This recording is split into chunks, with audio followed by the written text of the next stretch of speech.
There's no doubt that learning to catch beach worms is a formidable task, and catching them consistently is certainly challenging. Picture this: you've been through the process of learning to catch beach worms, either with pliers or with your finger and thumb. So you're feeling pretty proud of yourself and you can't wait to show your mates just how to do it. So you start worming, suddenly everything has changed. Now they're either not coming up or they're not coming up like they were last time. I can't get them out of the sand because they keep breaking off, or something else has changed. Now if this sounds familiar, you need to watch to the end of this video and I'm sure you'll pick up a few little clues as to how to overcome them. If you can relate to this, you're not alone. We've all been through it. Today I want to show you a number of scenarios that can either prevent you from catching worms or certainly slow your progress.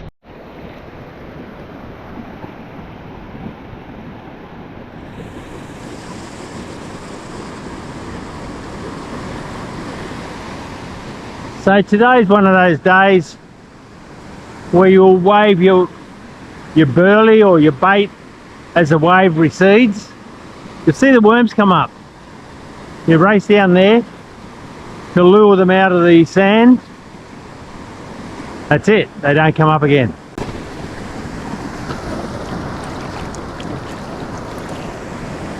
Here we go, here's a good wave. They're going to come up, they'll come up with this one.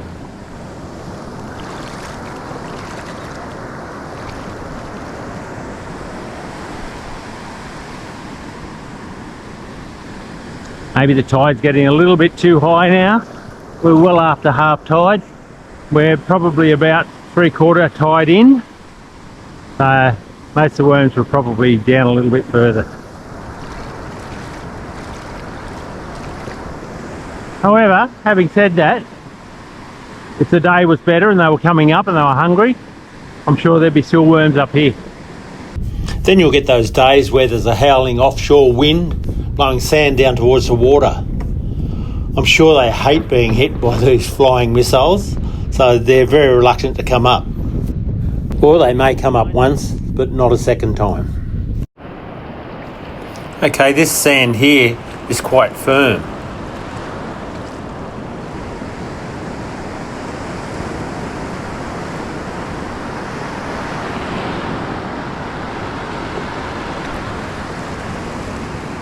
The worms break off, so the sand's a bit hard. So what I should have done with that one is just grabbed hold of it, held it, and then dug down and then tried to pull it up. There he is.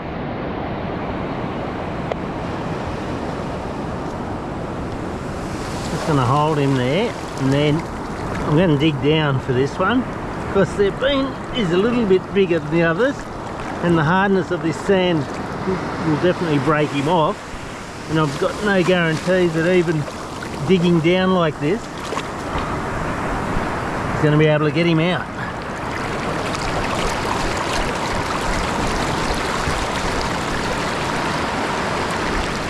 There we go.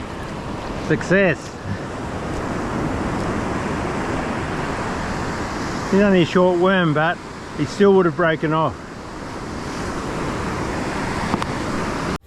Once you've spotted a worm, and as that wave recedes, move your bait from side to side, up from the worm, so that it gets the smell of that bait. This should get it coming up. Then move your bait slowly towards the worm, holding it slightly above the sand until it latches onto it. Then lift your bait slightly, a millimetre or so you can get your pliers in underneath, latch onto it, and there you have it. When you're using your finger and thumb, similar scenario, except you're catching the worms under the sand, and the sand is used to get a grip. So get that bait, make sure you hold it just above the worm. Don't put your hand on the sand because the wave going back can pile up the sand on top of the worm. So get the worm coming up. As it latches onto that bait, just draw it away slightly.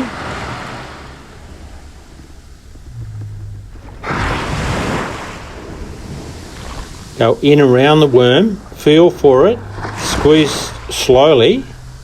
Once you have it in your fingers, try and get it out. If it digs its heels in, as this one is, you need to dig down. Now get hold of it lower and pull from the bottom. And you should have some success. Over the years, I've seen a lot of people have trouble catching worms with pliers. But really, there's a simple method. If you have a look here, there's only one side of the pliers moving, and that's the right-hand side. The left-hand side is virtually stationary. So the idea is to get that stationary side as close to the worm as possible, and then close in quickly with the other side. And you should have the worm. If you're left-handed, it's the other way round. Now the other thing to consider is that you need to latch onto that worm above the sand. Do not get sand caught within the jaws of the pliers, because the moment you do that and they don't close properly, the worm is sure to slip through.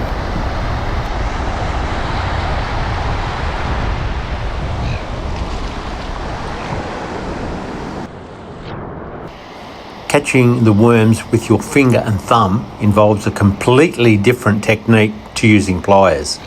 Firstly, you are going to be catching them under the sand. So after you spot the worm, push your finger and thumb down each side of it. Squeeze in slowly until you feel the worm in the middle of your finger and thumb. Now increase the pressure as hard as you can and then remove it from the sand as quickly as possible.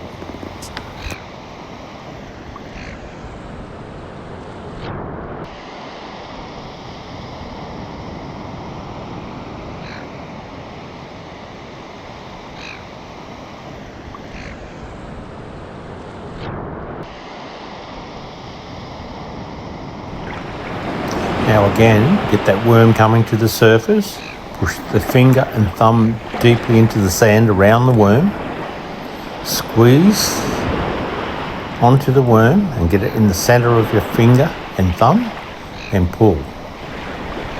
And there you have it. Even using your finger and thumb, if you're dealing with hard sand or a really big worm, there may be times when you do need to dig down as you did with the pliers. So here I've located the worm. I've pushed my finger and thumb into the sand. I've felt for it. I've latched onto it and tried to pull it out, only to find that it's dug its feet in, or it's dug its legs into the sand, and it's not being easily removed. So I've now dug down, put the pressure on, and then got it coming. Once you have it coming, just keep it moving and it won't dig in again. Another technique which is rarely used is laying your finger on the sand, getting the worm coming up and then squeezing in with your thumb like that and catching it above the sand. But I'm not keen on this technique. When you've got a worm lined up and you're getting ready to grab it, just beware when a wave comes in, you can tend to rush it and you can lunge at the worm with the pliers. You can just go down trying to get it before that wave hits. Inevitably that's the worst thing you can do, because unless you're 100% accurate, you're not going to get it. It's obviously going to miss. You're not going to close the pliers at the right time. So just be patient, wait for that wave to receive and the next wave to come up, and then when you've got a little bit more time, take the time then to be able to close the pliers properly on. There will be times where you have your little section of beach where you're catching the worms, and you will get trespassers. Now these may be people walking in front of you, or just kids going down for a swim. Now if you're on a dog beach, dogs tend to get attracted to beach worms because they're holding pilchards, and dogs happen to love pilchards or some other fish bait. The problem is they can run up and down the sand where the worms are and prevent them from coming up. There you go, there's one of the hazards. Now here's another one that's interested in hanging around, and he's bound to be running up and down the sand where I'm trying to catch the worms.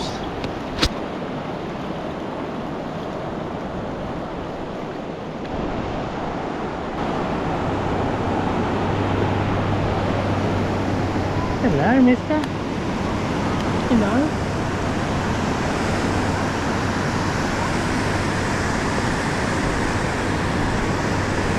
This is another hazard. The seagulls coming, they know you've got a bit of bait, so they're hanging around, but they run in front of you up and down the sand. If there's any worms there sticking their heads up, they'd be deterring them coming up. Like worms can be so sensitive at times, as they are today, so the slightest touch, they're going to be very wary and stay under the sand. There will be times when you'll get very little time in between waves to be able to locate and catch the worm. If this is the case, you may be forced to catch the worms under the surface of the water. There we go. Caught him under the water.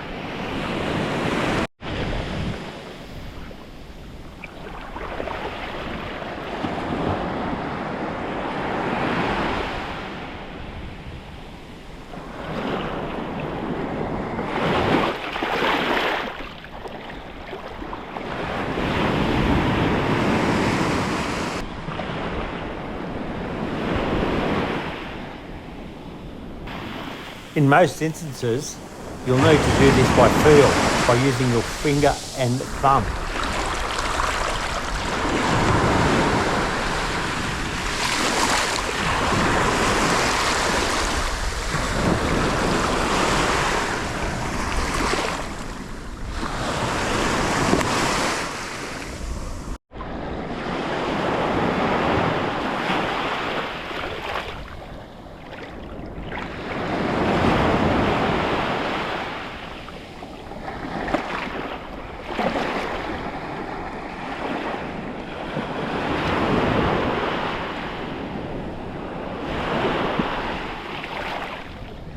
Oh, that's a big worm.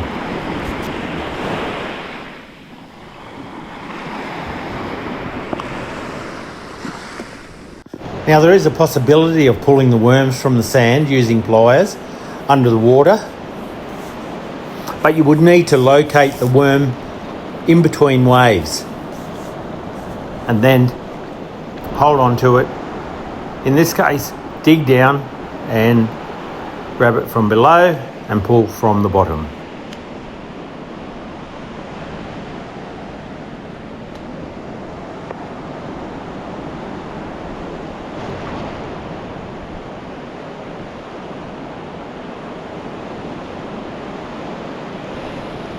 The biggest problem I've got here this morning is the lack of time in between peaks of the wave. Then by the time the wave goes back,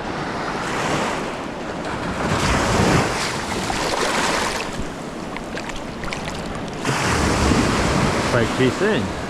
You don't get time, so you're catching them, you're virtually catching them under the water. Now most worms that I catch are stumpies, and stumpies may be pulled from the sand using either your fingers or pliers. However, if you've got slimies on the beach and you want to pull the slimy out, you will need to use your finger and thumb because they are so soft, and pliers will inevitably break them off.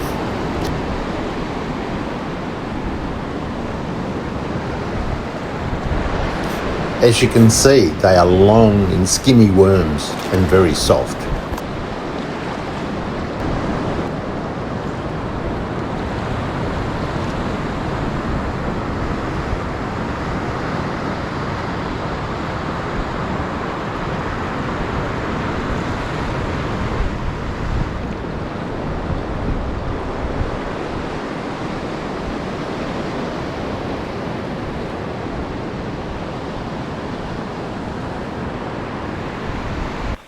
There's a big worm just down here, I think. If I can get a go at him.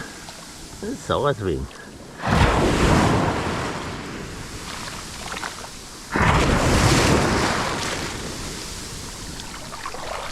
Yeah. Oh my God, that one's 2 meters.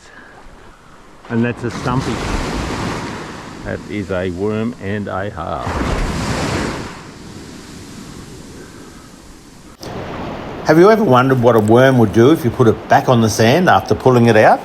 That is, if you've caught it with your finger and thumb. Well, what they do is they will start to bury again, but very, very slowly. And there's always the risk that a seagull or some other predator will come and snap them up before they get down under the sand. Now, if you often catch worms, I'd be interested to hear what are the predominant worms on your beach. Are they slimies or are they stumpies? Put it in the comments below. If you've got something out of this video, be sure to like, share and subscribe. Thanks for watching. Catch you next time.